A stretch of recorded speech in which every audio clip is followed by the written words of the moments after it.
más y nada menos que Liliana Franco, porque ella sabe lo que pasó en Casa Rosada. Liliana, buenas noches, gracias por atendernos. Contanos lo primero que tenés para decirnos sobre lo que pasó en Casa Rosada, eso de que, a ver, yo leí tu crónica el día de hoy, Alberto estaba en una oficina, Cristina en otra, ¿qué pasó? Efectivamente fue así. Cuando Cristina llega fue muy notorio y a mí lo que me llamó, yo quiero aclarar que yo no estuve, porque yo soy persona de riesgo, pero obviamente son muchos años de estar ahí, uno sigue trabajando remotamente. Pero tenés información, claro. Efectivamente, una de las cosas más importantes a destacar es que lo que se vulneró es la Casa Rosada. Y la Casa Rosada es donde están las máximas autoridades de un país. Por eso tiene su propia fuerza, que es la Casa Militar, que la tiene que custodiar. Y cuando Cristina llega, ella pide que cierren las puertas. Y ahí es cuando empiezan los conflictos con la gente que estaba en la reja y que ven que cierran las puertas y dice, bueno, acá se acabó. No interpretan por qué cierran las puertas. Entonces se arma el... Perdón, Liliana, te interrumpo un segundo. Te interrumpo un segundo porque... Y Alberto estaba un segundo, en la zona Lili. donde estaba el féretro. Entiendo perfectamente. Entonces, miren, porque esto es muy importante, porque después en las redes sociales dice, Majul está diciendo, y Buñaski le dijo, y Federico Andajasi. A ver, yo no le echo la culpa a Cristina, pero la decisión de que al mismo tiempo que Cristina se estaba despidiendo de Maradona, disparó una decisión de cerrar las puertas, no lo pueden ocultar, no se puede ocultar más, no sigan mintiendo porque no se puede ocultar más. Efectivamente fue así. Cierran las puertas porque ella, ustedes, y esto no nos dejan mentir las imágenes. Ustedes pueden ver que ella está sola, no hay nadie, no circula la gente para rendir el homenaje a Maradona. Porque ustedes veían que la gente pasaba y seguía de largo, saludaba y salían inmediatamente. Cuando ella está al lado del féretro, no se ve a nadie, se cierran las puertas. La gente afuera, detrás de la reja, ¿qué interpreta? Se acabó, no hay más, no podemos entrar más, no saben que cerraron provisoriamente la puerta. Claro. Y ahí es donde se arma el lío, y, o sea, los conflictos, o sea, que quieren ingresar, que de hecho ingresan. Dentro de la casa, cuando ingresan todos al patio de las palmeras, que es las imágenes que tanto han trascendido, empieza la gente a desparramarse. Realmente los hinchas, la gente que ingresó, algunos aparecieron en el primer piso, estaban en los patios, se sacaban fotos, o sea, fue todo muy anárquico. Ahora, esto, el presidente no puede decir que no es su responsabilidad. La casa lo tiene que cuidar a él, por ende, Vito Velo, que es de quien depende toda la gente de Casa Militar, todo el personal de seguridad, que es el secretario general de Presidencia, es que se tiene que ocupar de que no pase nada y que no le pase nada a nadie que está dentro de la casa. Es más, tiene que preservar por el patrimonio de la casa. Vale decir, si hubiera habido muchos destrozos, el responsable es la Secretaría General de Presidencia. Ahora, yo estuve todos los días que fue el velorio de Néstor y la verdad fue muy bien organizado. Hay que decirlo justo. La gente ingresó, está bien, fueron más días, pero fue bien organizado. Desde el minuto cero fue bien organizado. Otra cosa que yo no puedo entender es cómo no se pidió a la familia hacer un largo cortejo. Pero claro, mira, lo acabamos de decir, Liliana. Yo sé que ahora van a decir que todos somos... Yo sé que ahora, perdón, yo sé que van a decir que ahora todos con el diario del lunes somos expertos en velatorio, pero los grandes velatorios del mundo, insisto con el velatorio de Lady Di, porque por supuesto que fue, yo creo que fue el más multitudinario de la historia, de la historia contemporánea. Lo que tuvo fue un larguísimo cortejo, obviamente la gente, en otro contexto, sin pandemia, ¿no? Pero lo que tuvo fue un larguísimo cortejo donde la gente veía pasar el féretro, saludaba, ese momento de emoción lo compartía y esa era la manera correcta de hacerlo. ¿No? Liliana, Luis, sí, dale. Pero Luis, te agrego más, con Néstor fue así. Néstor, que llovía cántaros, me acuerdo, llovía muchísimo cuando se retira el féretro de Néstor de la Casa Rosada, llovía muchísimo y fue un largo cortejo, muy largo y llovía muchísimo y la gente igual se acercó. Entonces, se puede organizar bien. Por supuesto, en la Casa Rosada hay un montón de personal calificado para este tipo de eventos. No es la primera vez. Sea cual fuere, es la organización masiva de eventos. Liliana, ¿nos podés acompañar, en esta mesa mitad presencial y mitad virtual? ¿Nos acompañás? No, por supuesto. Bueno, yo quería, obviamente, hablar largo ahora con Miguel Guñasqui y con Federico y con María Julia para que conversemos todos juntos, pero quería usar como disparador, miren, yo el viernes, a pesar del luto, obviamente como somos una organización no pública, hicimos la feria virtual Leer y Comer, no queríamos dejar de hacerla, era importante, fue la número 13, y estuvimos hablando con un montón de gente, desde Ferran Adrià, el cocinero catalán, para mí el más importante del mundo, sí. Mauro Colagreco, pero también con Facundo Manes, con Daniel López Rossetti, con Jorge Fernández Díaz. Aprovecho para decir que su libro La Traición acaba de sacar una nueva edición y sigue primero en la lista de bestsellers. Le mandamos un abrazo grande a Jorge Fernández Díaz. Recomiendo la crítica que le hace al libro su amigo Pérez Reverte, sí, espectacular. Porque Jorge Fernández Díaz tiene una imagen que es sobre el aprovechamiento político del velatorio. Quisieron transfundirse un poco de la popularidad de Diego. Así hablábamos el viernes con Jorge Fernández Díaz, con cuestiones que están todavía muy vigentes. Dale.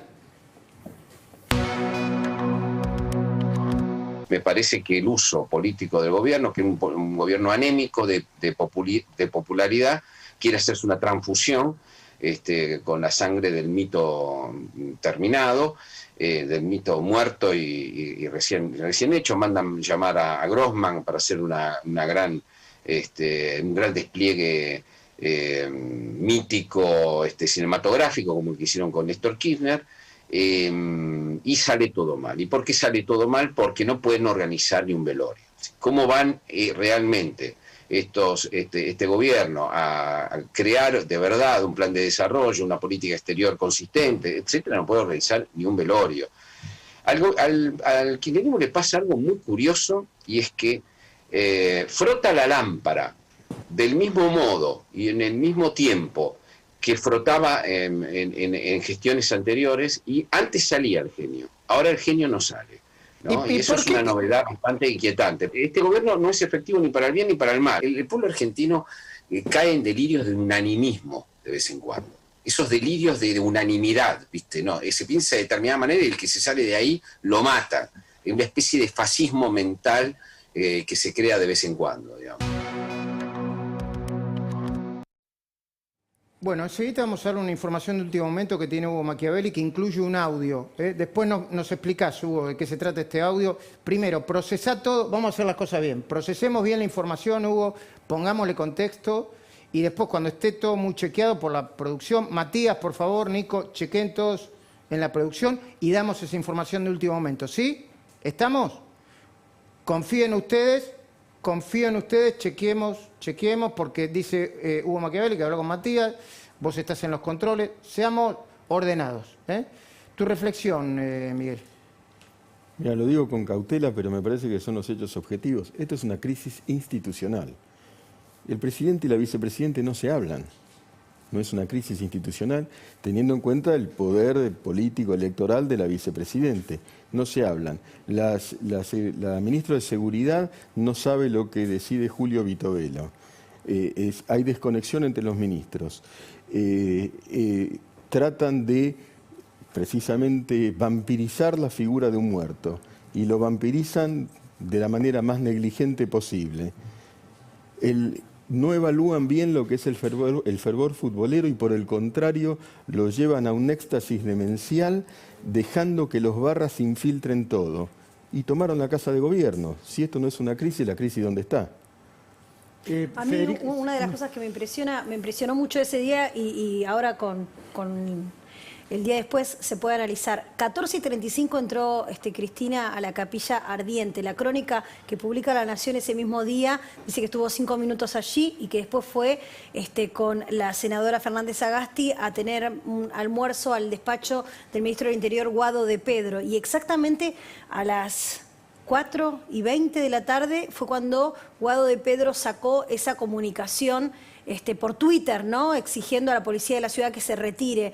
Me impresiona mucho cómo funcionó el músculo político al estilo kirchnerista en esa circunstancia en la que es el peor lugar donde poder usar la política de esa manera, ¿no? Que es la manera más repetida, esta de contraponer el gobierno nacional con la ciudad, en ese momento, en ese lugar, a metros. Una locura. Claro, locura. ¿viste? Me el parece tuit de todo Guado de Pedro es pero todo muy secuenciado, para mí ¿me entendés?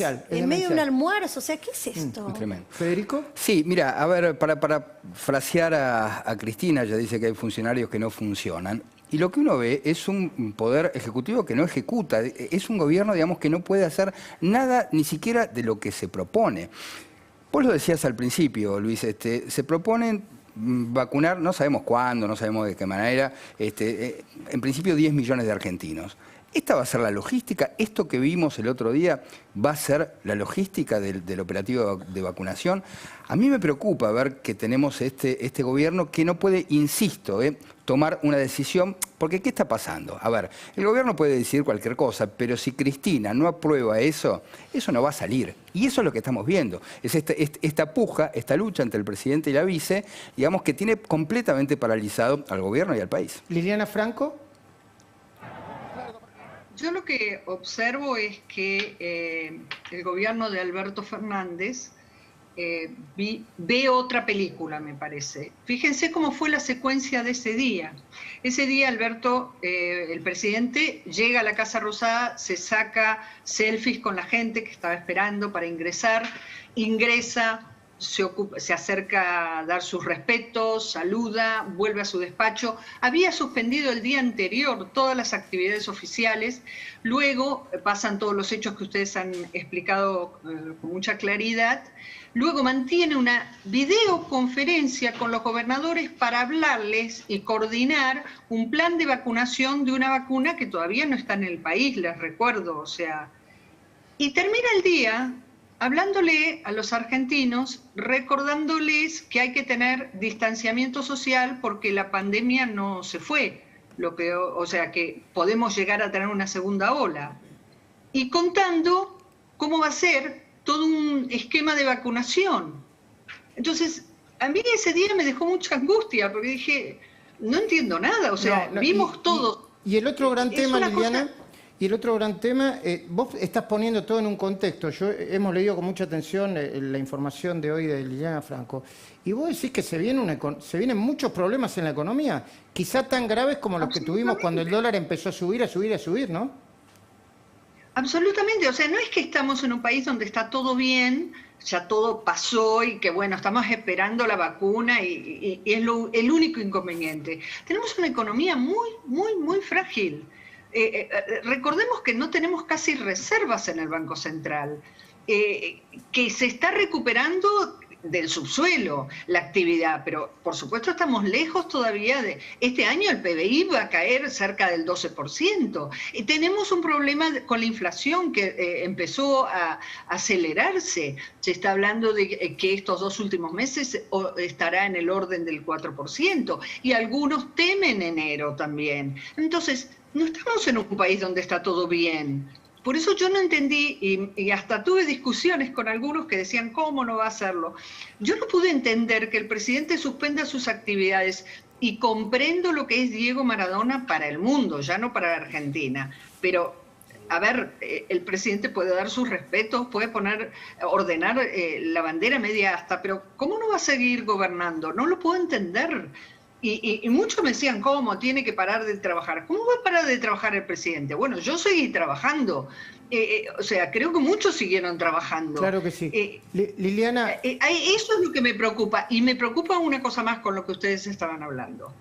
Que no se hable con la vicepresidenta, cosa que es así. Y lo dijo el propio presidente, ya no son rumores.